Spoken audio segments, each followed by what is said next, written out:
SSC পরীক্ষার প্রশ্ন ফাঁস নিয়ে উদ্বিগ্ন শিক্ষার্থী অভিভাবক। বন্ধে দরকার সরকারের সদিচ্ছা বলছেন শিক্ষাবিদরা। সংশ্লিষ্টদের কঠোর হওয়ার নির্দেশ শিক্ষামন্ত্রীর।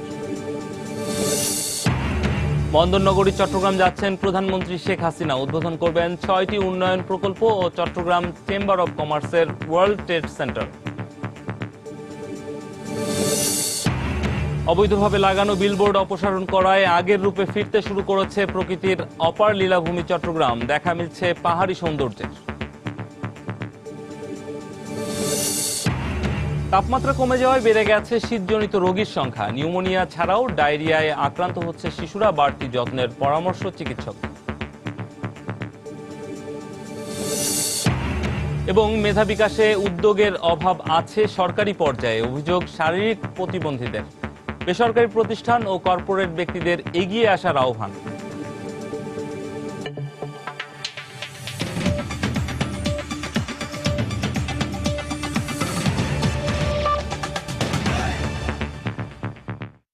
সময় সংবাদের সঙ্গে আছি আমি রামিম হাসান। আগামী ১ ফেব্রুয়ারি থেকে এবারের এসএসসি ও সমমানের পরীক্ষা শুরু হবে বলে জানিয়েছেন শিক্ষামন্ত্রী নুরুল ইসলাম নাহিদ। সকালে সচিবালয়ে এক সংবাদ সম্মেলনে একথা জানান তিনি। এ সময় মন্ত্রী প্রশ্ন ফাঁস ঠেকাতে সংশ্লিষ্টদের আরও কঠোর হওয়ার নির্দেশ দেন। এবার ১৬,৫১,৫২৩ শিক্ষার্থী পরীক্ষায় অংশ নিচ্ছেন। ফেসবুক এত ব্যাপকভাবে প্রচারিত হয়েছে, তার মধ্যে নানা রকম বিভ্রান্তি সৃষ্টির জন্য এগুলো করে। কেউ ব্যবসার জন্য করে, কেউ সরকারের বিরুদ্ধে একটা প্রচারণার জন্য করে, কেউ মজা করার জন্য করে এরকম আছে। নানা কারণে করতে পারে। যে কারণেই করুক, এটা অন্যায়, অপরাধ। আমাদের যে আইন শৃঙ্খলা এবং এগুলো প্রতিরোধ করবার জন্য যে কমিটি, তার মধ্যে আমাদের এই যে এই বিষয়ের বিটিআরসি তারা উপস্থিত থাকেন সব মিটিংয়ে, আপনারা দেখছেন। তারা এটাকে যথাসম্ভব জানার সঙ্গে সঙ্গে এটা বন্ধ করে দিতে পারেন। সেই জন্য আমরা আশা করছি যে প্রশ্নপত্র আউট হওয়ার এখন সম্ভাবনা বলতে গেলে একেবারেই নেই। এসএসসি দাখিল ও সমমানের পরীক্ষার প্রশ্ন ফাঁস নিয়ে উদ্বিগ্ন শিক্ষার্থী অভিভাবকরা। তবে সরকারের সদিচ্ছা থাকলে প্রশ্ন ফাঁস ঠেকানো সম্ভব বলে মনে করেন শিক্ষাবিদরা। আর সাবেক আইনমন্ত্রীর মতে ফাঁস বাণিজ্যে জড়িতদের দৃষ্টান্তমূলক শাস্তি দিলেই এই সামাজিক ব্যাধির অবসান হবে। আফজাল হোসেনের রিপোর্ট। ১ ফেব্রুয়ারি থেকে শুরু হচ্ছে দেশের ৮টি শিক্ষা বোর্ডের অধীনে এসএসসি দাখিল ও সমমানের পরীক্ষা। শিক্ষার্থীরা ব্যস্ত এখন শেষ সময়ের প্রস্তুতিতে। গেল কয়েক বছরে কম বেশি সব পাবলিক পরীক্ষার প্রশ্নপত্র ফাঁসের ঘটনায় এ পরীক্ষা নিয়ে উদ্বিগ্ন শিক্ষার্থী ও অভিভাবকরা। প্রিপারেশনটা ভালোই হচ্ছে, আর আরো চেষ্টা করছি আরো ভালো করার জন্য। মনোবল ভেঙে যায়, কারণ আমাদের প্রতি বছরই একটা মাথার ভিতরে আইক্য থাকে যে রাত্রে বেলা তো প্রশ্ন পেয়ে যাবো, পরে কি করবো। এই মুহূর্তে আগের পড়াগুলো রিভিশন করতেছি বারবার। মোটামুটি সবকিছু শেষ, আর ইনশাল্লাহ দেখি এসএসসিতে একটা ভালো রেজাল্ট করার আশা করি। আমাদের বাচ্চা যেন সুস্থভাবে সুন্দরভাবে পরীক্ষা দিতে পারে, নিরাপত্তাভাবে পরীক্ষা দিতে পারে, এটাই আমাদের কাছে চাওয়া। সামাজিক যোগাযোগ মাধ্যমে কথিত প্রশ্ন ছড়িয়ে বা প্রশ্ন ফাঁস করে শিক্ষার্থীদের কাছ থেকে লাখ লাখ টাকা হাতিয়ে নেওয়ার ঘটনা ঘটেছে বিগত পাবলিক পরীক্ষাগুলোতে, যার সাথে জড়িত থাকে কিছু কোচিং সহ অসাধু শিক্ষা কর্মকর্তারা। বিশেষজ্ঞরা বলছেন, যেভাবেই হোক প্রশ্নপত্র ফাঁস ঠেকাতেই হবে। নকল থেকে আমরা অনেকটা বেরিয়ে আসতে পেরেছি, কিন্তু প্রশ্ন ফাঁসের সংস্কৃতি আমাদের আবার গ্রাস করে ফেলছে। সেখান থেকে আমাদের বেরিয়ে আসতে হবে। সেই জন্য আমি মনে করি যে এই ব্যাপারে কারো কোনো দ্বিধা থাকার কথা নয়। এই ধরনের অপরাধ যারা করে তাদেরকে খুব তড়িৎ গতিতে তদন্ত করে শাস্তির ব্যবস্থা করা যায়, সেটা করা দরকার। আফজাল হোসেন, সময় সংবাদ, ঢাকা। আজ বন্দরনগরী চট্টগ্রাম পৌঁছেছেন প্রধানমন্ত্রী শেখ হাসিনা। চট্টগ্রাম উন্নয়ন কর্তৃপক্ষের ৬টি প্রকল্প ও চট্টগ্রাম চেম্বার অব কমার্সের ওয়ার্ল্ড ট্রেড সেন্টারের উদ্বোধন করার কথা রয়েছে প্রধানমন্ত্রীর। এ মুহূর্তে তিনি চট্টগ্রাম পৌঁছে সেনাবাহিনীর ইস্ট বেঙ্গল রেজিমেন্টের ৯ম পুনর্মিলনীতে অংশ নিয়েছেন। বিকেল ৩টায় হাটহাজারীর মদুনাঘাট এলাকায় নবনির্মিত বঙ্গবন্ধু এভিনিউ এবং বঙ্গবন্ধুর সর্ববৃহৎ মুরাল উদ্বোধন করবেন প্রধানমন্ত্রী। পরে সেখানে ১৭০০ কোটি টাকা ব্যয়ে আউটার রিং রোড এবং ১৭২ কোটি টাকা ব্যয়ে সংযোগ সড়কের ভিত্তিপ্রস্তর স্থাপন করবেন তিনি। পরবর্তীতে পুরাতন স্টেশন এলাকায় ৫৮ কোটি টাকা ব্যয়ে নবনির্মিত কদমতলী ফ্লাইওভার উদ্বোধন করার কথা রয়েছে। তারপরে সেখানেই প্রায় ৩,০০০ কোটি টাকা ব্যয়ে এক্সপ্রেস ওয়ের ভিত্তিপ্রস্তর স্থাপন করবেন তিনি। সবশেষ আগ্রাবাদে ২০০ কোটি টাকা ব্যয়ে নির্মিত ওয়ার্ল্ড ট্রেড সেন্টারের উদ্বোধনের পর ব্যবসায়ীদের উদ্দেশ্যে বক্তব্য রাখার কথা রয়েছে প্রধানমন্ত্রীর।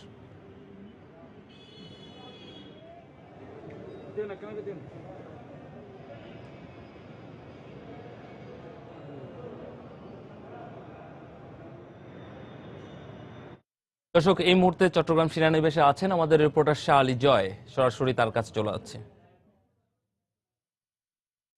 নাম বলেন।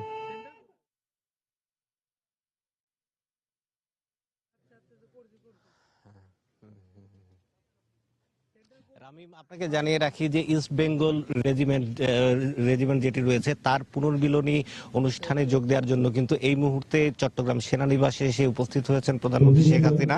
এবং আপনাকে জানিয়ে রাখি যে এই ইস্ট বেঙ্গল রেজিমেন্টকে কিন্তু বাংলাদেশ সশস্ত্র বাহিনীর সেনাবাহিনীর একটি খুবই গুরুত্বপূর্ণ রেজিমেন্ট হিসেবে ধরা হয়। এবং আপনি জানেন যে বাংলাদেশের মুক্তিযুদ্ধেও কিন্তু এই রেজিমেন্টের বিশেষ কৃতিত্বপূর্ণ অবদান রয়েছে এবং এই রেজিমেন্টের 944 জন সেনা সদস্য কিন্তু মুক্তিযুদ্ধে আত্মাহুতি দিয়েছিলেন এবং শহীদ হয়েছিলেন, যার মধ্যে দুজন কিন্তু আপনার বীরশ্রেষ্ঠ ছিলেন। এবং এই অনুষ্ঠান উপলক্ষে কিন্তু চট্টগ্রাম সেনানিবাসে এখন কিন্তু বিশেষ এক ধরনের উদ্দীপনা লক্ষ্য করা যাচ্ছে এবং প্রধানমন্ত্রী যে কোনো মুহূর্তে কিন্তু আজকের এই প্যারেডে এসে উপস্থিত হবেন এবং সেনা সদস্যদের উদ্দেশ্যে কিন্তু তিনি ভাষণ প্রদান করবেন। এছাড়াও অনুষ্ঠানে ইতিমধ্যে যারা অতিথি রয়েছেন তারা কিন্তু একে একে এসে উপস্থিত হয়েছেন। সরকারের ঊর্ধ্বতন কর্মকর্তারা রয়েছেন, মন্ত্রীরা রয়েছেন, সংসদ সদস্যরা রয়েছেন এবং সেনাবাহিনীর প্রধানও কিন্তু ইতিমধ্যে অবস্থান করছেন চট্টগ্রাম এই সেনাবাহিনীতে। এবং রামিম, আপনাকে আরো জানিয়ে রাখি যে এই অনুষ্ঠান শেষে কিন্তু প্রধানমন্ত্রী বেশ ব্যস্ত কর্মসূচি রয়েছে তার এই চট্টগ্রামে এবং এখানে বেশ কিছু উন্নয়ন প্রকল্পের যেমন ভিত্তিপ্রস্তর স্থাপন করবেন এবং বেশ কিছু উন্নয়ন প্রকল্প কিন্তু প্রধানমন্ত্রী এই চট্টগ্রাম থেকে উদ্বোধনও করবেন। এছাড়া যে সবচেয়ে গুরুত্বপূর্ণ যে উদ্বোধনটি রয়েছে সেটি হচ্ছে যে চট্টগ্রামের ওয়ার্ল্ড ট্রেড সেন্টার উদ্বোধন করবেন প্রধানমন্ত্রী শেখ হাসিনা। আর এই ওয়ার্ল্ড ট্রেড সেন্টার উদ্বোধনের মধ্য দিয়ে কিন্তু বিশ্বের 329টি ওয়ার্ল্ড ট্রেড সেন্টারের যেই নেটওয়ার্ক রয়েছে তার সঙ্গে কিন্তু বাংলাদেশ যুক্ত হবে এবং বাংলাদেশের ব্যবসা বাণিজ্যে কিন্তু একটি নতুন দুয়ার উন্মোচিত হবে, এই কথা কিন্তু বলা যায়। এছাড়াও ওয়ার্ল্ড ট্রেড সেন্টার উদ্বোধন হচ্ছে চট্টগ্রামে, যেটি চট্টগ্রাম চেম্বার এবং কমার্সের শতবর্ষ পূর্তি উপলক্ষে কিন্তু রামিম, আপনাকে জানিয়ে রাখি যে এই ওয়ার্ল্ড ট্রেড সেন্টার উদ্বোধন করা হচ্ছে এবং বিকেল 4টার দিকে প্রধানমন্ত্রী সেখানে উপস্থিত হবেন। এবং প্রধানমন্ত্রীকে স্বাগত জানাতে কিন্তু চট্টগ্রামে আমরা ব্যাপক উৎসাহ এবং উদ্দীপনা দেখতে পাচ্ছি। শহরের মোড়ে মোড়ে কিন্তু তাকে স্বাগত জানিয়ে পোস্টার, ব্যানার এবং বিভিন্ন রকম তোরণ কিন্তু আমরা ইতিমধ্যে লক্ষ্য করছি এবং চট্টগ্রামবাসীও তাকে স্বাগত জানানোর জন্য অধীর আগ্রহে অপেক্ষা করছে, এই কথা কিন্তু রামিম বলা যায়। তো রামিম, চট্টগ্রাম থেকে এই ছিল আমার কাছে সর্বশেষ তথ্য। রামিম, বিভিন্ন প্রকল্প উদ্বোধনের জন্য আজকে চট্টগ্রাম যাচ্ছেন প্রধানমন্ত্রী। সেখান থেকে সেখানকার খবর জানাচ্ছিলেন সহকর্মী শাহ আলী জয়। সম্প্রতি তাপমাত্রা কমে যাওয়ায় শীতজনিত রোগে আক্রান্তের সংখ্যা বেড়ে গেছে। রাজধানীর হাসপাতালগুলোতে শিশু রোগীর ভিড় বাড়ছে। সর্দি, কাশি, নিউমোনিয়া ছাড়াও ডায়রিয়ায় আক্রান্ত হচ্ছে শিশুরা। এমন পরিস্থিতিতে শিশুদের প্রতি বাড়তি নজর দিতে মা বাবাকে পরামর্শ দিয়েছেন চিকিৎসকরা। বিস্তারিত জানাচ্ছেন তানিন মেহেদী। সপ্তাহখানেক ধরে রাজধানীতে শীতের প্রকোপ বেড়ে যাওয়ায় বাড়ছে শীতজনিত রোগে আক্রান্ত রোগীর সংখ্যাও। প্রাপ্তবয়স্করা জ্বর, সর্দি, কাশিতে আক্রান্ত হয়ে হাসপাতালে প্রাথমিক চিকিৎসা নিলেও শীতকালীন রোগ শিশুদের ভোগাচ্ছে অনেক বেশি। রাজধানীর হাসপাতাল ঘুরে দেখা গেছে শিশু ওয়ার্ডগুলোতে রোগীর বাড়তি চাপ। এর মধ্যে সর্দি, কাশি, নিউমোনিয়ার পাশাপাশি রয়েছে ডায়রিয়া আক্রান্ত শিশুও। ওরে নিয়ে আসছি গেছে শনিবারে 23 তারিখে। নিউমোনিয়া আর শ্বাসকষ্ট হইতেছে ওর অনেক, অক্সিজেন দেওয়া লাগে, ওর অনেক কষ্ট হয়। নিউমোনিয়া হয়ে গেছিল, পরে এখানে আসছে। বাচ্চার অবস্থা অনেক খারাপ ছিল বাসা থেকে আসার পর, এখন একটু ভালো। বাচ্চার অনেক ঠান্ডা, কাশি ছিল, এখন আসার পর ঠান্ডা একটু কমছে। কাশি, ঠান্ডা, নাক থেকে পানি পড়তো, পরে দেখলাম যে আস্তে আস্তে ক্লান্ত হয়ে গেছে, পরে এখানে নিয়ে আসলাম। উত্তরাঞ্চল সহ দেশের বিভিন্ন জেলা থেকে আসা শিশুদের রাজধানীর হাসপাতালগুলোতে ভর্তি করা হচ্ছে। চিকিৎসকরা বলছেন এদের মধ্যে অল্প কিছু শিশুর শারীরিক অবস্থা খারাপ হলেও এখনো পর্যন্ত কোনো শিশু মারা যায়নি। আর শিশুদের ঠান্ডাজনিত রোগ থেকে বাঁচাতে গরম পোশাক পরিয়ে রাখার পরামর্শ তাদের। এই সময় বাচ্চারা যেহেতু ওদের ইমিউনিটি একটু কম থাকে, ওরাই বেশি এফেক্টেড হয়। প্যারেন্টসদের প্রতি যেটা বাচ্চাটাকে একটু কভার করে রাখতে হবে, একটু ওয়ার্ম আপ করতে হবে, বাচ্চার ফিডিংটাকেও একটু খেয়াল করতে হবে, বাচ্চা কি খাচ্ছে। পাশাপাশি কোনো শিশুর শরীরে ঠান্ডাজনিত রোগের উপসর্গ দেখা দিলে তাৎক্ষণিকভাবে হাসপাতালে ভর্তি করার পরামর্শ দিলেন চিকিৎসকরা। তানিন মেহেদী, সময় সংবাদ, ঢাকা। সময় সংবাদে আরও থাকছে। কক্সবাজার বিমানবন্দর আন্তর্জাতিক মানে উন্নীতকরণ কাজ শুরু। শিল্প বিকাশের পাশাপাশি সংযুক্ত হবে আন্তর্জাতিক অঙ্গনে, প্রত্যাশা ব্যবসায়ীদের। সমাজের মূল স্রোতে এগিয়ে নিতে বিভিন্ন বেসরকারি প্রতিষ্ঠান ও কর্পোরেট ব্যক্তিদের এগিয়ে আসার আহ্বান জানিয়েছেন শারীরিক প্রতিবন্ধীরা। তারা বলছেন, প্রতিবন্ধীদের মেধা বিকাশের যথেষ্ট উদ্যোগ নেই সরকারের। যথাযথ প্রশিক্ষণ পেলে তারাও স্বাবলম্বী হয়ে দেশের উন্নয়নে ভূমিকা রাখতে পারবে। তাসিনা জেসির রিপোর্ট। শারীরিক প্রতিবন্ধী মহসিন বর্তমানে প্রতিবন্ধীদের নিয়ে গড়ে তোলা ক্রিকেট টিমের অধিনায়ক। তবে খেলাধুলার পাশাপাশি সেও চায় শিক্ষিত হয়ে সকলের মতো একটি নিজস্ব পরিচয়। সাভারে শেখ হাসিনা যুব প্রশিক্ষণ কেন্দ্রে চলছে একটি বেসরকারি সংস্থার উদ্যোগে প্রতিবন্ধীদের জন্য দক্ষতা বৃদ্ধির প্রশিক্ষণ। দেশের বিভিন্ন বিশ্ববিদ্যালয়ে অধ্যয়নরত প্রতিবন্ধীরা এতে অংশ নিয়েছেন। এরা সকলেই কোনো না কোনো বিশ্ববিদ্যালয়ে ভালো বিষয় নিয়ে পড়াশোনা করছেন। প্রশিক্ষণের উদ্দেশ্য চাকরির প্রতিযোগিতামূলক বাজারে প্রতিবন্ধীদের সুযোগ করে দিতে প্রয়োজনীয় দক্ষতার উন্নয়ন। আমি একটা সময় আসলে খুব ফ্রাস্ট্রেশনে ভুগতাম আর কি। তো একটা সময় আসলে ভাবলাম আসলে আমি যদি এইভাবে ঘরে বসে থাকি অথবা আমার কিছুই করতে পারবো না, বাট মনের জোর থেকে ঘর থেকে বের হয়ে আসা আর কি। একা হোস্টেলে থেকে আমি ঢাকায় এসে একা without my parents I completed my graduation and post graduation. আমার ফ্যামিলিতে একমাত্র মা আমার পক্ষে ছিল আর কি এতটুকু পর্যন্ত আসার জন্য, আর এদিকে আমার ফ্রেন্ডরা। উদ্যোক্তারা জানালেন, এখানে শুধু প্রশিক্ষণ নয়, বিভিন্ন কর্পোরেট ব্যক্তিত্বদের সাথে প্রশিক্ষণরতদের মতবিনিময়ের সুযোগ তৈরি করে দেওয়া হবে। আমরা চাই যে তারা তাদের যোগ্যতা অনুসারে তারা যাতে বিভিন্ন সেক্টরে তারা এমপ্লয়মেন্টটা পেতে পারে। আমরা যত ডেভেলপমেন্ট স্কিলস আছে যেটা চাকরির ক্ষেত্রে প্রচণ্ড অনেক বেশি দরকার, সেটা আমরা তাদেরকে দেওয়ার চেষ্টা করছি। এদের ভেতরে যে কোয়ালিটিটা আছে, এরাও যে পারে, এইটা যেন আমাদের যারা নীতি নির্ধারক যারা আছে, বিভিন্ন এইচআর হেড যারা আছে, এরা যেন জানতে পারে। এর মাধ্যমে তাদের একটা এমপ্লয়মেন্টের সুযোগ যেন হয়। আর সকলের মতো সমাজের মূল স্রোত থেকে পিছিয়ে পড়া এই মানুষগুলো চায় একটি নির্মল স্বাভাবিক জীবন। তারা বলছেন, সমান সুযোগ ও প্রয়োজনীয় প্রশিক্ষণ পেলে তারাও সমাজে মাথা তুলে দাঁড়াতে পারবেন। তাহসিনা জেসি, সময় সংবাদ, ঢাকা। জাতীয় পার্টির প্রেসিডিয়াম সদস্য ও লালমনিরহাটের সাবেক সংসদ সদস্য মুজিবুর রহমান ইন্তেকাল করেছেন। ইন্না লিল্লাহি ওয়া ইন্না ইলাইহি রাজিউন। ভোরে রাজধানীর উত্তরায় নিজ বাসভবনে বার্ধক্যজনিত কারণে তিনি মারা যান। মৃত্যুর সময় তার বয়স হয়েছিল ৭৬ বছর। জাতীয় সংসদের ধর্ম মন্ত্রণালয় সম্পর্কিত সংসদীয় স্থায়ী কমিটির সভাপতি হিসেবেও দায়িত্ব পালন করেন মুজিবুর রহমান। নিজ জেলা লালমনিরহাটের আদিতমারি উপজেলার কেন্দ্রীয় কবরস্থানে তাকে দাফন করা হবে বলে জানিয়েছেন তার স্বজনরা।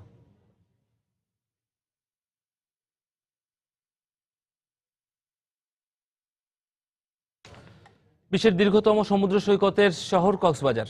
পর্যটন শিল্পের সম্ভাবনাময় এই শহরের বিমানবন্দরটি আন্তর্জাতিক মানে উন্নীতকরণের কাজ শুরু করেছে সরকার। এতে পর্যটন শিল্প বিকাশের পাশাপাশি কক্সবাজার সংযুক্ত হবে আন্তর্জাতিক অঙ্গনে, এমনটাই মনে করছেন ব্যবসায়ীরা। সুজাউদ্দিন রুবেলের তথ্য ও মোহাম্মদ ফরাজের ছবি নিয়ে ডেস্ক রিপোর্ট। ব্রিটিশ শাসনামলে নির্মাণ করা হয় কক্সবাজার বিমানবন্দর। সময়ের পরিক্রমায় পর্যটন এলাকা হিসেবে কক্সবাজার হয়ে ওঠে গুরুত্বপূর্ণ। সড়ক যোগাযোগের পাশাপাশি বিমান যোগাযোগের গুরুত্বও বেড়েছে। ফলে এখানকার বিমানবন্দরটিকে আন্তর্জাতিক মানে উন্নীত করার দাবি ছিল দীর্ঘদিন ধরে। তবে দেরিতে হলেও সরকার এ বিমানবন্দর আধুনিকায়নে উদ্যোগ নিয়েছে। ইতোমধ্যে আন্তর্জাতিক মানে উন্নয়নের প্রথম পর্যায়ের কাজ শুরু হয়েছে। এতে কক্সবাজারের পর্যটন শিল্পে নতুন মাত্রা যোগ হবে বলে মনে করছেন সংশ্লিষ্ট ব্যবসায়ী। পর্যটন শিল্পকে বিকাশের যে অগ্রণী ভূমিকা থাকা দরকার, এই এয়ারপোর্টের মাধ্যমে সেটা আমরা পাবো বলে আমাদের বিশ্বাস। পর্যটন শিল্পে এর কারণে আরো বেশি আয় বাড়বে। যোগাযোগ ব্যবস্থার উন্নতির কারণে রপ্তানি ব্যবস্থা এবং রপ্তানি পরিবহনের ক্ষেত্রে আমরা বিশেষ সুযোগ সুবিধা লাভ করব। এদিকে দ্রুত গতিতে এগিয়ে চলছে কাজ, আর তার নির্দিষ্ট সময়ের আগেই শেষ হবে বলে আশা ঠিকাদার প্রতিষ্ঠানের। কাজের প্রায় ফিজিক্যাল 10% কাজের অগ্রগতি হয়েছে। নির্ধারিত সময়ের আগে গুণগত মান একেবারেই সর্বোচ্চ পর্যায়ে রেখে আমরা কাজটা শেষ করে দেব। এদিকে বেসামরিক বিমান পরিবহন ও পর্যটন সচিব জানালেন, 2018 সাল থেকে কক্সবাজার বিমানবন্দরে আন্তর্জাতিক বিমানের ফ্লাইট অবতরণ করবে। আমাদের চেষ্টা থাকবে এটা ইন টাইম 17 সালের মধ্যে আমাদের অনেক বেশি কাজ এগিয়ে যাবে এবং আমরা 18 সাল থেকে এটাকে আন্তর্জাতিক অপারেশনটা শুরু করতে চাই। প্রথম পর্যায়ের এ প্রকল্পের ব্যয় ধরা হয়েছে 578 কোটি টাকা।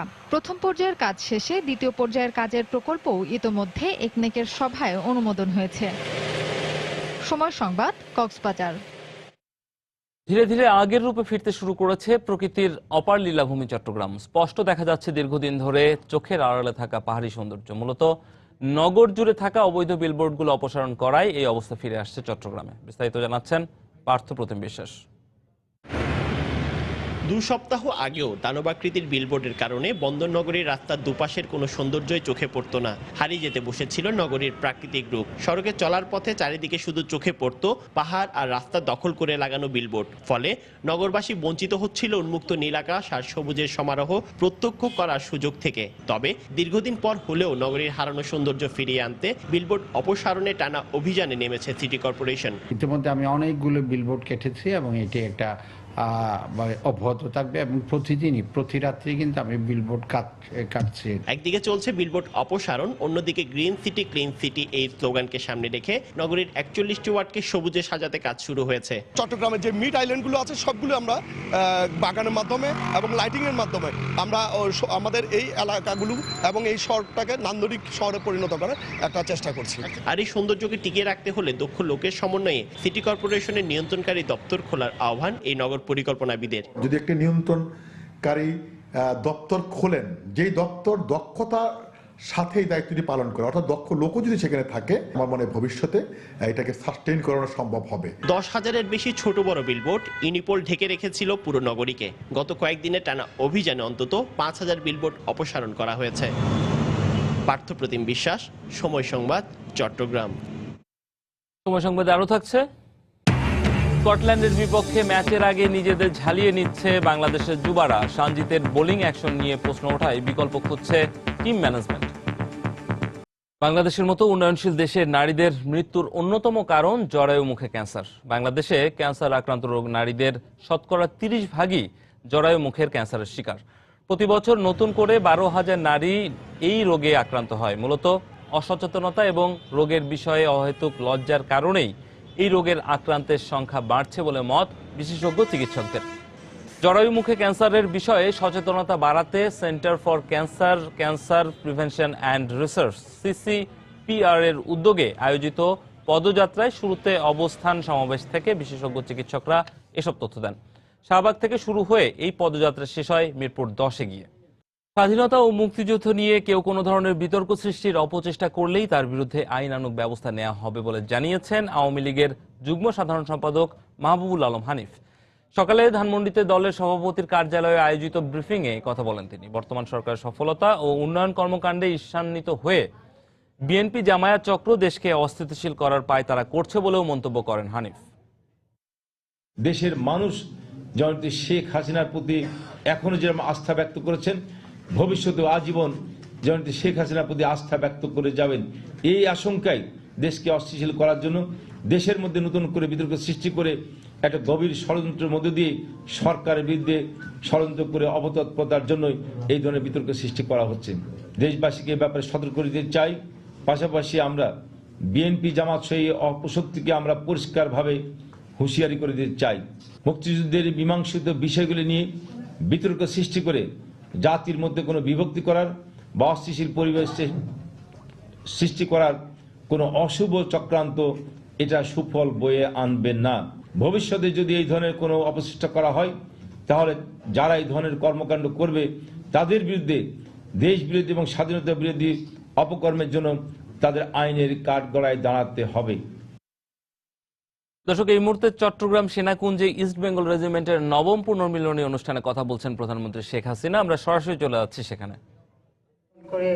এবং 25শে মার্চ হানাদার পাকিস্তানি বাহিনীর আক্রমণে শাহাদাত বরণ করেছেন তাদের সকলের প্রতি আমার শ্রদ্ধা জানাচ্ছি, তাদের পরিবারের প্রতি আমার সহমর্মিতা জানাচ্ছি।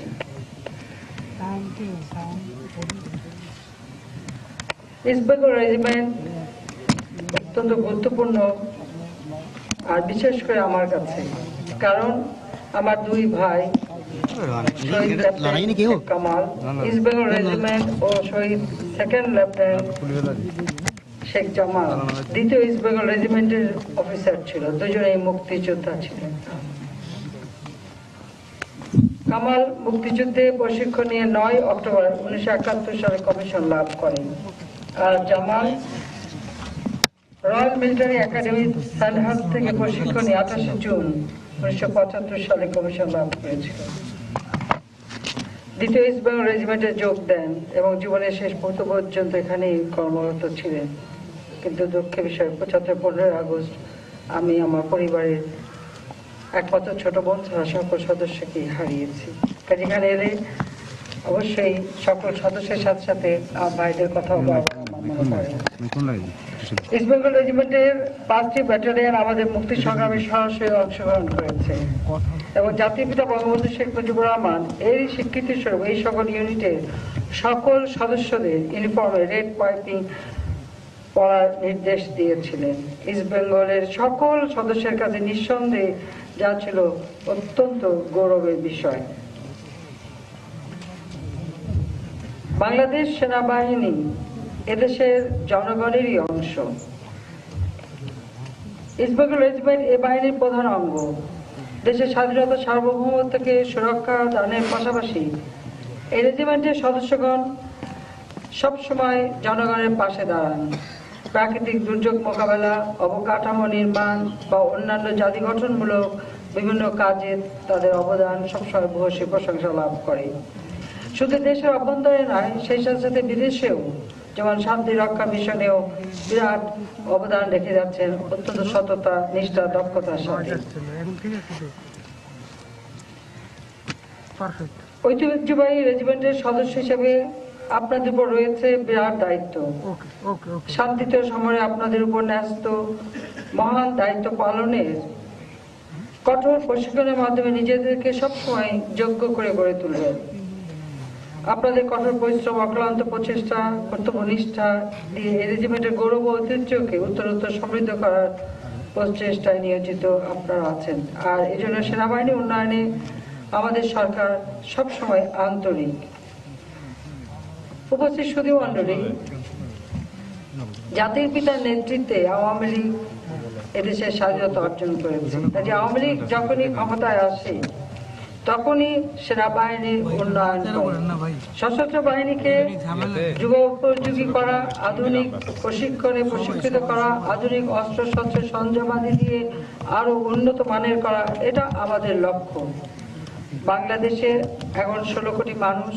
কাজী স্বাধীনতার সার্বভৌমত্ব আমরা অর্জন করেছি। ইতিমধ্যে বিশাল সমুদ্র সীমা আমরা অর্জন যেমন করেছি, তেমনি স্থল সীমানা যে চুক্তি জাতিপিতা করে গিয়েছিলেন তাও বাস্তবায়িত হয়েছে। কাজে আমাদের স্বাধীনতার সার্বভৌমত্ব রাখার মহান দায়িত্ব রয়েছে আমাদের সশস্ত্র বাহিনীর উপর। আমরা আমাদের সেনাবাহিনীর উন্নয়নের জন্য ইতিমধ্যে তারা 10 পদাতিক ডিভিশন প্রতিষ্ঠা করেছি। সিলেটেও আমরা ইস্ট বেঙ্গল রেজিমেন্টের কনিষ্ঠতম ইউনিট 61টি ইস্ট বেঙ্গল করে যাচ্ছি। সেনাবাহিনীকে আরো কার্যক্রম ও যুগোপযোগী করার লক্ষ্যে প্রচুর অত্যাধুনিক যুদ্ধ সরঞ্জাম সংযোজিত করা হয়েছে। ইতিমধ্যে 4টি ব্যাটালিয়ন মেকানাইজ ইনফ্যান্ট্রি ব্যাটালিয়নে রূপান্তরিত হয়েছে। 2017-18 সালের মধ্যে বাংলাদেশ সেনাবাহিনীতে আরো 300টি বিটিআর 40 এপিসি সংযোজিত হতে যাচ্ছে, যা ইস্ট বেঙ্গল রেজিমেন্টের সক্ষমতাকে আরো অনেক গুণ বৃদ্ধি করবে। ইস্ট বেঙ্গল রেজিমেন্টের জন্য পুরাতন রিকয়েলেন্স রাইফেলের পরিবর্তে মেটিস ও PF-98 মিসাইল সংযোজন করা হয়েছে। এছাড়াও বিভিন্ন আনুষঙ্গিক আধুনিক অস্ত্র সরঞ্জাম সংযোজনের কার্যক্রম প্রক্রিয়াধীন রয়েছে, যার মধ্যে ATGW এবং অটোমেটিক গ্রেনেড লঞ্চার উল্লেখযোগ্য।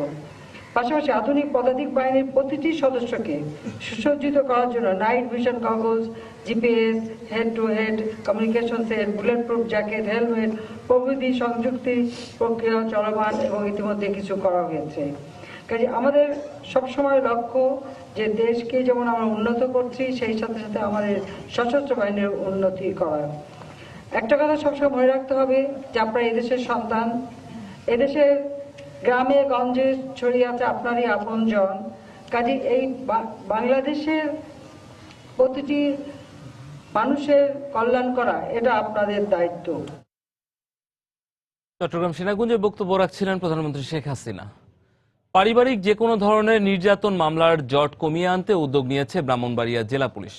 জেলা পুলিশ সুপারের কার্যালয়ে নারী পুলিশ কর্মকর্তাদের নিয়ে খোলা হয়েছে উইমেন্স সাপোর্ট সেন্টার নামে আলাদা একটি সেল। প্রতিদিন এই সেলে কোনো ধরনের ফি ছাড়াই স্বামী স্ত্রীর মধ্যে বিবাদমান বিভিন্ন সমস্যা সমাধান করা হচ্ছে। জেলা পুলিশের এই উদ্যোগকে স্বাগত জানিয়েছেন আইনজীবী সহ নারী সংগঠকরা। উজ্জ্বল চক্রবর্তীর পাঠানো তথ্য ও জুয়েলুর রহমানের ছবি নিয়ে desk report. Women's support centre নামে বিশেষ এই সেলে গত 6 মাসে 302টি অভিযোগপত্র জমা পড়েছে, যার মধ্যে 247টি অভিযোগেরই সফল নিষ্পত্তি হয়েছে। পারিবারিকভাবে নারী নির্যাতনের ঘটনায় মামলা রোধ করা সহ স্বামী স্ত্রীর সংসারে ভাঙন ঠেকাতেই এই মহতী উদ্যোগ গ্রহণ করা হয়েছে বলে জানান জেলা পুলিশের এই কর্মকর্তা। এখানে দুই পক্ষ নিয়ে আমরা আলোচনা করি, তাদের সমস্যার সমাধানের চেষ্টা করি। যৌতুকের দাবি থাকলে সেটা আর যাতে তাদের মুসলেকা গ্রহণ করে এবং কি দম্পত্য জীবনটা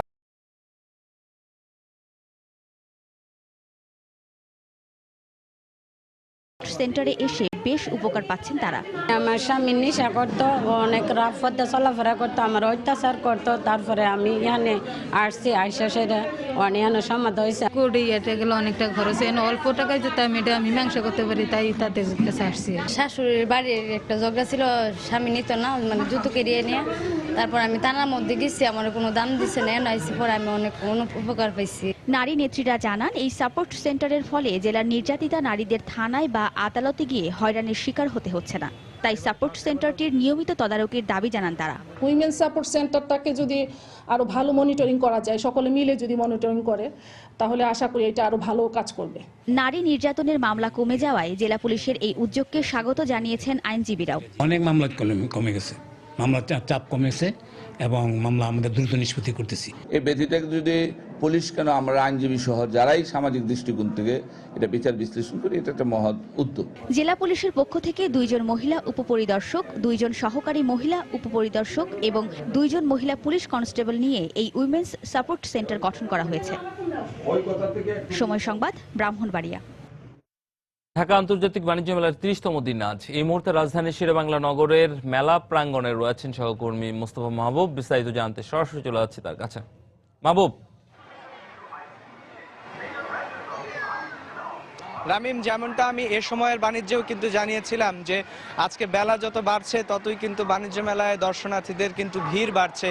তো এই মাসব্যাপী চলা যে বাণিজ্য মেলা, এটি কিন্তু আসলে যে শুধু বেচা কেনার একটি স্থল ছিল তাই কিন্তু না। আমার পিছনে দেখতে পাবেন যে আসলে বিনোদন কেন্দ্রও একটি দেখতে পাবেন আপনারা। এখানে শিশুরা কিন্তু এখানে বিনোদন নিচ্ছে এবং এই বাণিজ্য মেলাকে কেন্দ্র করে আসলে অনেকগুলো বিনোদন কেন্দ্রও কিন্তু স্থাপন করা হয়েছিল, যেগুলো আসলে মাসব্যাপী এখানে পরিবার পরিজন সহ যারা দর্শনার্থী এসেছেন, বিশেষ করে শিশুরা যারা এখানে এসেছে, তারা কিন্তু এখানে আনন্দ করতে পেরেছে। তো আজকে যখন আসলে আমি সকালবেলা এখানে আসি, সে সকাল থেকেই কিন্তু অন্যান্য দিনের তুলনায় আসলে ক্রেতা দর্শনার্থীর যে প্রবাহ সেটি কিন্তু বেশি ছিল এবং আজকেও কিন্তু শিশুরা আসছেন এবং যেহেতু কালকে বাণিজ্য মেলা শেষ হয়ে যাবে, এই আনন্দ করার যে সুযোগ, সেই সুযোগ কিন্তু আসলে ফুরিয়ে যাবে। সে কারণেই কিন্তু আসলে শেষ মুহূর্তে আসলে অনেক দর্শনার্থী এখানে এসেছেন, ঘুরে দেখছেন এবং শুধু তাই নয়, আসলে শেষ দিকে বিক্রেতারাও কিন্তু তাদের পণ্য সামগ্রী যেগুলো তারা এখানে প্রদর্শন করেছিলেন, সেই পণ্য সামগ্রীগুলো বিক্রি করতে চান এবং দেখা যায় যে কম লাভে আসলে তারা এগুলো কিন্তু শেষ দিকে এসে কিন্তু বিক্রি করেন। তো সেই সুযোগটি নিয়ে কিন্তু আসলে দর্শনার্থীরাও এখানে এসেছেন এবং দর্শক দেখতে পাবেন যে এখানে যারা এসেছেন ক্রেতা দর্শনার্থী, তাদের সবার হাতেই আসলে কিছু না কিছু পণ্য সামগ্রী কিন্তু এখানে আছে। আমরা দেখতে পাচ্ছি তারা আজকে যে শুধু ঘুরেই দেখছেন তাই নয়, আসলে তারা কিনছেনও। এই মুহূর্তে আসলে দেখতে পাবেন যে আসলে সকালবেলা এসে সারাদিন বাণিজ্য মেলায় ঘুরে আসলে পরিশ্রান্ত হয়ে বসে আছেন, বিশ্রাম নিচ্ছেন, এমন কিছু ক্রেতা দর্শনার্থী আমরা দেখতে পাচ্ছি এই মুহূর্তে আসলে। তো এই বাণিজ্য মেলার যে ভিড়, এটা আগামীকাল যেহেতু শেষ হয়ে যাবে, সেহেতু আসলে আজকে সকালবেলা শনিবার যে সকাল, সেই সকাল থেকে কিন্তু আসলে যারা ক্রেতা দর্শনার্থী এসেছেন তাদের সাথেও আমি কথা বলে জেনেছি যে শেষ মুহূর্তে অনেক ক্রেতা দর্শনার্থী এসেছেন যারা আসলে এর আগেও বাণিজ্য মেলায় এসেছিলেন এবং পণ্য সামগ্রী দেখেছেন এবং পছন্দের পণ্যটি একটু সস্তায় পাওয়ার আশায় কিন্তু শেষ দিকে এসেছেন এবং অনেকের সাথে কথা বলে জেনেছি যে আগামীকালও কিন্তু যে শেষ মুহূর্তের যে সুযোগ, যে কম দামে ভালো পণ্য কেনার যে সুযোগ, সেই সুযোগটি নেয়ার জন্য কিন্তু অনেকের সাথে কথা বলে জেনেছি তারাও কিন্তু এখানে আগামীকালও কিন্তু আসবেন বলে আজকে আমাকে জানিয়েছেন। এছাড়া আসলে এখানে যারা অংশগ্রহণ করেছে বিক্রেতা প্রতিষ্ঠান যেগুলো আছে তাদের সাথেও কথা বলে জেনেছি যে তারা যে পণ্য সামগ্রীগুলো এখানে নিয়ে এসেছেন সেই পণ্য সামগ্রীগুলো কিন্তু তারা ফিরে নিয়ে যেতে চান না। তারা আসলে নামমাত্র লাভেও হলেও এই পণ্য সামগ্রীগুলো কিন্তু ছেড়ে দিতে চান, বিক্রি করতে চান, ক্রেতার কাছে দিতে চান। তো আসলে এই যে শেষ মুহূর্তে আসলে বিক্রির যে চেষ্টা, সেই বিক্রির চেষ্টার সুযোগ কিন্তু দর্শনার্থী নেওয়ার জন্য এখানে আসছেন। তো এই ছিল আসলে আমার কাছে এখন পর্যন্ত বাণিজ্য মেলার সর্বশেষ তথ্য। ঢাকা আন্তর্জাতিক বাণিজ্য মেলার খবর জানাচ্ছিলেন সহকর্মী মোস্তফা মাহবুব। টাঙ্গাইলে অপহরণের দুদিন পর 2 শিশুর লাশ উদ্ধার করেছে পুলিশ। গতকাল রাত 8টার দিকে মির্জাপুরের কামারপাড়া এলাকা থেকে তাদের লাশ উদ্ধার করা হয়। পুলিশ জানায়, কামারপাড়া এলাকার একটি লেবু বাগানে 2 শিশুর লাশ পড়ে থাকতে দেখে এলাকাবাসী। পরে খবর পেয়ে ঘটনাস্থল থেকে লাশ দুটি উদ্ধার করে টাঙ্গাইল সদর হাসপাতাল মর্গে পাঠায় পুলিশ। স্বজনদের অভিযোগ, গত 27 জানুয়ারি দুপুরে মির্জাপুরের হারিয়া উচ্চ বিদ্যালয়ের একটি অনুষ্ঠান দেখতে যায় ধামরাইয়ের দেলুটিয়া গ্রামের 10 বছরের শিশু শাকিল মিয়া এবং 11 বছরের শিশু ইমরান হাসান। অনুষ্ঠান শেষে বাড়ি ফেরার পথে তাদের তুলে নিয়ে যায় একদল দুর্বৃত্ত। পরে 28 জানুয়ারি বিকেলে 2 শিশুর পরিবারের কাছে মুঠোফোনে 1 লাখ টাকা মুক্তিপণ দাবি করে চক্রটি। এলাকাবাসীর সংবাদপত্রের ভিত্তিতে যে 2টা লাশ আমাদের থানা এলাকায় আছে, এই সংবাদের ভিত্তিতে আমরা ওখানে যাই। অনেক লোকজনের উপস্থিতিতে এই বাচ্চা 2টা লাশ পাই। একজন নাম শাকিল, আরেকজনের নাম হলো ইমরান। এদের দুজনের গলা কাটা ছিল। এদের বাড়ি হলো চরচৌহাট ধামরাই থানা এলাকায়। আগামী 17 এপ্রিল 5 বছর পূর্ণ করতে যাচ্ছে সময় সংবাদ। এ উপলক্ষে মাস জুড়ে দেশের প্রতিটি জেলায় দর্শকদের কাছে যাচ্ছে সময়ের সংবাদ দল। জানার চেষ্টা করছে সময় সংবাদকে নিয়ে তাদের মতামত ও প্রতিক্রিয়া। দর্শকের কাছের যাত্রায় সকালে সময় সংবাদ পৌঁছায় শেরপুরে। সেখানে গোবিন্দ কুমার পাইলট উচ্চ বিদ্যালয় মাঠে আয়োজন করা হয় এক অনুষ্ঠানের। সেখানে দর্শকরা সময়ের তাৎক্ষণিক ও বস্তুনিষ্ঠ সংবাদ প্রচারের জন্য প্রশংসা করেন।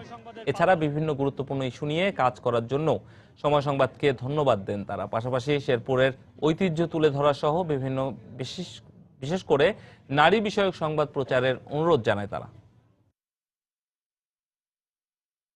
আমরা সবসময় আপনাদের খবরটা দেখি, খুব ভালো লাগে। অন্যান্য চ্যানেলের তুলনায় সময় সংবাদ সরাসরি প্রচারে অনেকাংশে আগে আছে। সময় সংবাদ আসলে বোধগম্য ভাষা এবং জনগণ সবাই বুঝতে পারে, এবং যারা সময় সংবাদের শ্রোতা তারা সময় সংবাদকে অনেক ভালোবাসে।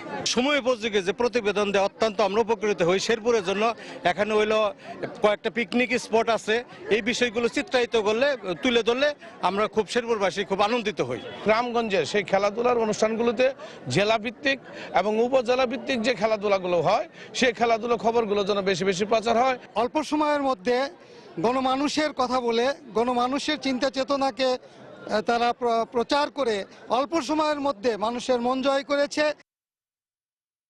দেশের বাইরের খবর, সরকার বিরোধী প্রতিনিধিদের অংশগ্রহণ ছাড়াই শুক্রবার সুইজারল্যান্ডের জেনেভায় জাতিসংঘের মধ্যস্থতায় শুরু হয়েছে সিরিয়া শান্তি আলোচনা। প্রথম দিনের আলোচনার শেষে সিরিয়ায় নিযুক্ত জাতিসংঘের বিশেষ দূত স্টিফেন ডি মিস্টুরা জানান, জাতিসংঘ এবং যুক্তরাষ্ট্রের বিশেষ অনুরোধে আগামী রোববার শান্তি আলোচনায় বসতে সম্মত হয়েছে দেশের প্রধান বিরোধী পক্ষের প্রতিনিধিরা। তবে আলোচনায় তারা সিরিয়ার সরকার পক্ষের প্রতিনিধিদের সঙ্গে কোনো ধরনের মধ্যস্থতায় থাকবেন না বলেও এ সময় জানান তিনি। শুক্রবার দেশটির বিরোধী প্রতিনিধিদের ছাড়াই কেবল আসাদ সরকারের প্রতিনিধিদের অংশগ্রহণে জেনেভায় শুরু হয় শান্তি আলোচনা। সিরিয়ার চলমান সংকট সমাধানে একটি অন্তর্বর্তী সরকার গঠনের লক্ষ্যে দেশটির সরকার ও বিরোধী পক্ষের প্রতিনিধিদের আলাদা কক্ষে বসিয়ে আগামী 6 মাস এই শান্তি আলোচনায় মধ্যস্থতা করবে জাতিসংঘ।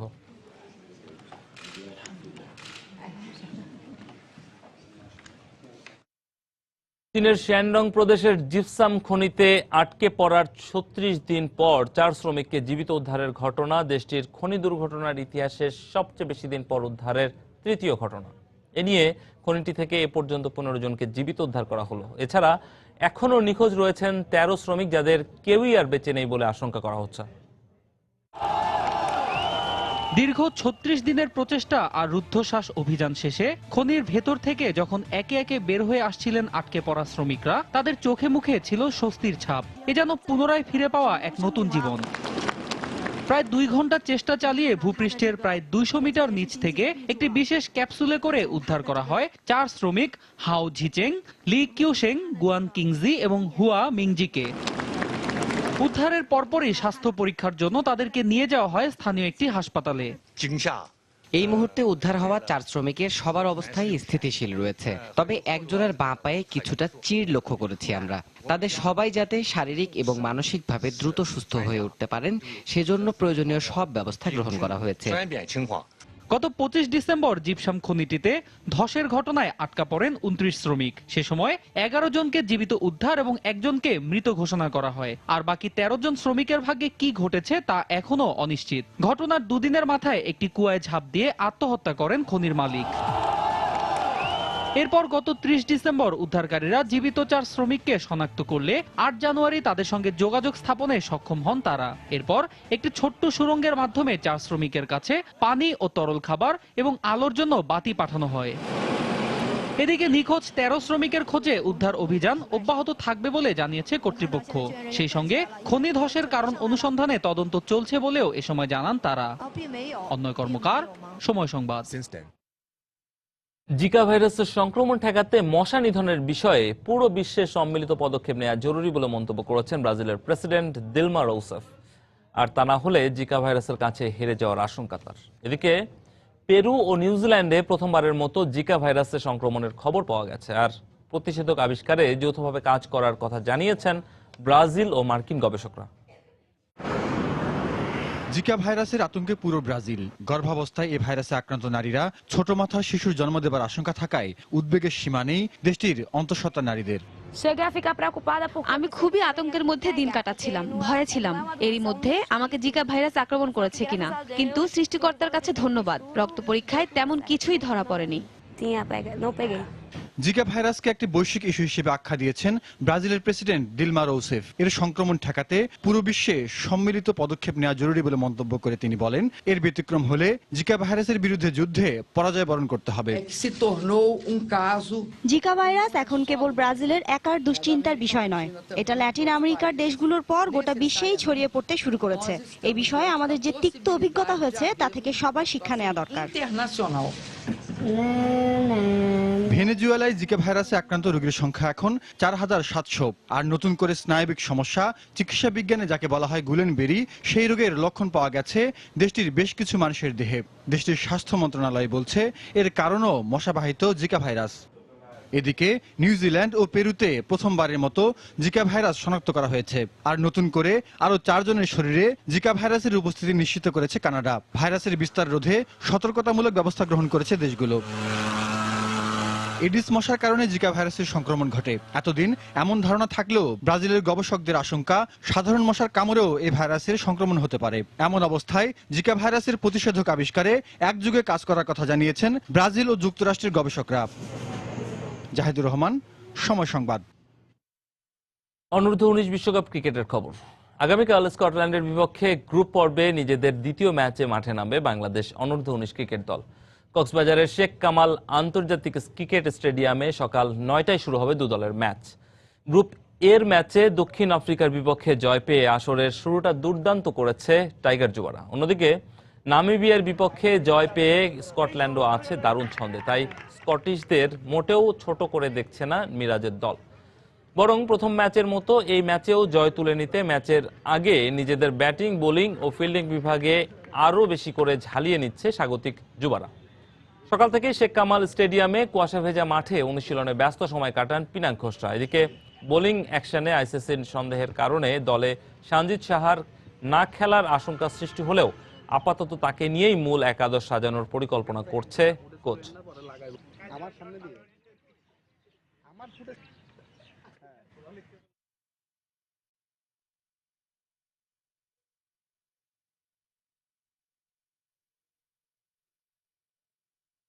দর্শক, এই মুহূর্তে কক্সবাজারে শেখ কামাল আন্তর্জাতিক ক্রিকেট স্টেডিয়ামে আছেন সহকর্মী মাকসুম আলম খান। সেখানকার সবশেষ খবর জানতে সরাসরি চলে যাচ্ছি তার কাছে। ধন্যবাদ আপনাকে। আসলে আমি আছি এখন শেখ কামাল আন্তর্জাতিক স্টেডিয়ামে। এখানে সকালে 9টার দিকে বাংলাদেশ দল এখানে প্র্যাকটিস করেছিল, ঠিক এই প্র্যাকটিস গ্রাউন্ডে শেখ কামাল আন্তর্জাতিক স্টেডিয়ামে। তো এখানে যে বিষয়টি ছিল যে সকালে বেশ আমরা ঘন কুয়াশা দেখেছি, এরপর ধীরে ধীরে কুয়াশাটা কেটে যেতে শুরু করে। যে কুয়াশা নিয়ে আসলে বাংলাদেশ দলের মধ্যে কিছুটা শঙ্কা কাজ করেছে, কেননা কুয়াশার কারণে দেখা যেতে পারে যদি আগামীকালকে খেলার সময়ও কুয়াশাটা থাকে, সেক্ষেত্রে শুরুতে ব্যাটিং পেলে তারা কিভাবে পারফর্ম করবে, বল ঠিকভাবে দেখতে পাবে কিনা, এই জিনিসগুলো নিয়ে তারা বেশ কিছুক্ষণ কথাবার্তা বলেছেন, আমরা দেখেছি। এছাড়া আরেকটি বিষয় বলতে চাই, সেটি হচ্ছে স্কোয়াড নিয়ে কিন্তু এখনো কিছু ধরনের শঙ্কা আছে, কেননা আমরা জানি যে আইসিসি কিন্তু সঞ্জিত সাহার বোলিং অ্যাকশন নিয়ে সন্দেহ প্রকাশ করেছে। এখন যদিও তারা প্রতিবেদনটি এখনো দেয়নি, সেই কারণে যদিও স্কোয়াড এখনো তাকে রেখেই, মূল একাদশে তাকে রেখেই কালকে খেলানো হতে পারে, এমনটা আমরা শুনেছি। স্টুয়ার্ট ল কথা বলেছেন, এছাড়া দলের পক্ষ থেকেও কথা বলেছেন সাইফুদ্দিন। স্টুয়ার্ট ল বলেছেন যে কোনো ধরনের আগের কিছু ভাবছেন না, বা ভবিষ্যতে কি সেটাও ভাবছেন না, কালকের ম্যাচটা নিয়ে আসলে পরিকল্পনা সাজাচ্ছেন। যে পরিকল্পনা আগাচ্ছিলেন সেই পরিকল্পনা নিয়েই তারা আগাচ্ছেন। এছাড়া গতকালকে আমরা স্কটল্যান্ডের সাথে কথা বলেছিলাম, স্কটল্যান্ড আজকের অনুশীলনের জন্য কিছুক্ষণ আগেই মাঠে এসে উপস্থিত হয়েছে, তারা অনুশীলনে নামবে। এবং গতকালকে তারা বলেছিল যে বাংলাদেশের স্পিন আক্রমণকে তারা সবচেয়ে বেশি ভয় পাচ্ছে, সমীহ করছে, এবং বাংলাদেশকে পরিষ্কার ফেভারিট ভেবেই তারা আগামীকালকে বাংলাদেশের বিপক্ষে খেলতে নামবে। আর স্কটল্যান্ডের বিপক্ষে যদি জয় পায় বাংলাদেশ, তাহলে সে সুপার লিগ কোয়ার্টার ফাইনালের পথে বাংলাদেশ আরও এক ধাপ এগিয়ে যাবে। তো আর সালেহ আহমেদ শাওনের কথা বলবো। সালেহ আহমেদ শাওন এর আগে জানেন যে চিটাগংয়ে মাথায় আঘাত পেয়েছিলেন, তারপরে কিন্তু উনি দক্ষিণ আফ্রিকার বিপক্ষে পুরোটা ম্যাচই খেলেছেন। কিন্তু যেহেতু স্কটল্যান্ড এবং নামিবিয়া তুলনামূলক দুর্বল প্রতিপক্ষ, তো বলা হচ্ছে যে সালেহ আহমেদ শাওনকে হয়তো কিছুটা বিশ্রামে রেখেও পরবর্তী রাউন্ডের জন্য রিজার্ভ রাখা হতে পারে, যাতে করে তিনি পরবর্তীতে ফিট হয়ে ফিরতে পারেন। তো কালকে সালেহ আহমেদ শাওনের খেলা অনিশ্চিত হলেও আমরা হয়তোবা সাইফুদ্দিন বা মিরাজদের সাথে নিয়ে পিনাক ঘোষের পারফরমেন্স নিয়ে আমরা ভালো একটি ম্যাচ উপহার পাবো, এইটি এখন দলের পক্ষ থেকে প্রত্যাশা, ক্রিকেট প্রেমীদের প্রত্যাশা। তো আমার কাছে কক্সবাজার শেখ কামাল আন্তর্জাতিক স্টেডিয়াম থেকে এই ছিল সর্বশেষ খবর এখনকার মতো। কক্সবাজার শেখ কামাল আন্তর্জাতিক ক্রিকেট স্টেডিয়াম থেকে অনূর্ধ্ব 19 ক্রিকেট দলের প্রস্তুতির খবর জানাচ্ছিলেন সহকর্মী মাকসুম আলম খান। এদিকে মিরপুরে প্রথমে টসে জিতে ভারতকে ব্যাটিংয়ে পাঠায় নিউজিল্যান্ড। ব্যাটসম্যানদের দুর্দান্ত ব্যাটিংয়ে 8 উইকেট হারিয়ে 258 রানের চ্যালেঞ্জিং স্কোর পায় ভারত। 259 রানের টার্গেটে ব্যাট করতে নেমেছে, কিছুক্ষণের মধ্যেই নামছে কিউই যুবারা। ব্যাটিংয়ে শুরুটা ভালো হয়নি ভারতের। দলীয় 19 রানের মাথায় টপ অর্ডারের 2 ব্যাটসম্যান ঈশান কিষান এবং রিকি ভুইকে হারিয়ে কিছুটা এলোমেলো হয়ে পড়ে ভারত। তবে ঋষভ আর সরফরাজ খানের জুটিতে ঘুরে দাঁড়ায় ভারত। তবে ব্যক্তিগত 57 রান করে ফিলিপের বলে গিবসনের হাতে ক্যাচ তুলে দিয়ে সাজঘরে ফেরেন ঋষভ। পরে আরমানকে সাথে নিয়ে দলীয় স্কোর এগিয়ে নেন সরফরাজ। নির্ধারিত ওভার শেষে ভারত 8 উইকেটে হারিয়ে 259 রানের টার্গেট দেয় নিউজিল্যান্ডকে, এবং পরে দলের হয়ে 3টি উইকেট নিয়েছে নিউজিল্যান্ডের বোলার জ্যাক গিবসন।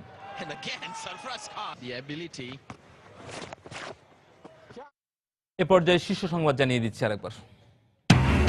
দেশ ও জাতির কল্যাণে সেনা সদস্যদের আরও আন্তরিকভাবে কাজ করার আহ্বান প্রধানমন্ত্রীর। অংশ নিলেন চট্টগ্রামে ইস্ট বেঙ্গল রেজিমেন্টের 9ম পুনর্মিলনীতে। এসএসসি পরীক্ষার প্রশ্ন ফাঁস নিয়ে উদ্বিগ্ন শিক্ষার্থী, অভিভাবক। বন্ধে দরকার সরকারের সদিচ্ছা, বলছেন শিক্ষাবিদরা। সংশ্লিষ্টদের কঠোর হওয়ার নির্দেশ শিক্ষামন্ত্রীর।